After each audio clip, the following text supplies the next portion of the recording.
আসলে চিন্তা শব্দটা কি আপনারা জানেন? এই শব্দটি খুবই আমাদের পরিচিত, সেটা তো আপনারা বুঝতেই পারছেন। এই চিন্তা নিয়ে আমি অনেক ভাবনা চিন্তা করেছিলাম অবশ্য। এই চিন্তা নিয়ে অনেক ভাবনা চিন্তা করেও আমি এর কোনো উত্তর পাই। চিন্তাটা কি আমার মনে প্রশ্ন জাগে। চিন্তা হলো এমন একটা শব্দ যা মনকে অনেক সময় বিশ্লেষণ করে বা ভেঙে ফেলে।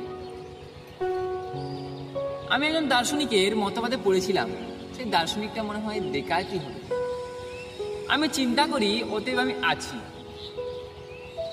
আমি আছি মানে আমি চিন্তা করছি।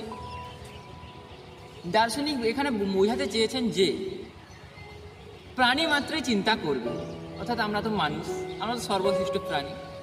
আমাদের মনে চিন্তা সবসময় প্রস্ফুটিত হতে পারে, অর্থাৎ হতে পারে বলাটা আমার ভুল। এই চিন্তা নিয়ে আপনাদের মনে কি ভাবনা জাগছে কমেন্ট বক্সে জানাবেন।